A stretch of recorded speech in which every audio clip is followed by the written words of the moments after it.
Hi, I'm Lee, and this is In Brief. Today we're going to talk about something that a lot of our clients are asking us about. Can I invoke force majeure to cancel my commercial contract?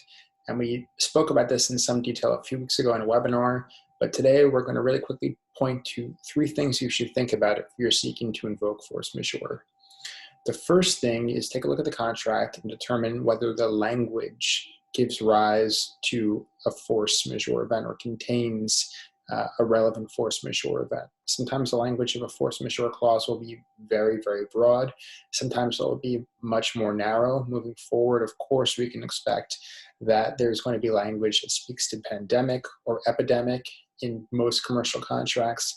That is not the case with respect to contracts that pre-existed COVID-19. We're just not seeing a lot of contracts include pandemic or epidemic. However, there could be other language in there that gives rise to invoking a clause. For instance, acts of God, governmental action.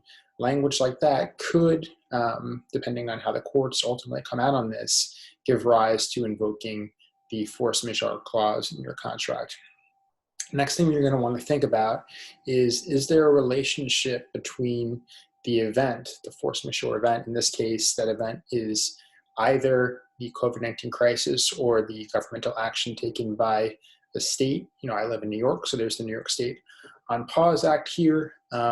Did those events give rise to your failure to perform under the contract? Are they linked? Is there causation between the event and your failure to perform? And the more you can make that out in your notice to the other side, the better paper trail you're leaving down the road if it's contested. Third thing, speaking of notice, is you're going to have to give notice. Most contracts are going to include some kind of notice language. Make sure that you're sending the notice to the right place. Make sure you're doing it within the correct time period. If there is nothing with respect to time period, you're going to want to make sure that you're giving that notice as soon as possible. What does as soon as possible mean?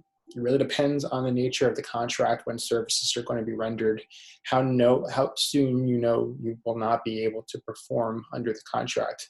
And of course, that gives rise to all kinds of thorny issues with respect to contracts that are said to be performed later in the year. And we'll discuss that in a future In Brief. So again, you're going to want to take a look at the language of the contract. You're going to want to take a look at the notice provisions, and you're going to want to think about and document the causal relationship between the force majeure event and your failure to perform or your inability to perform. Thanks so much.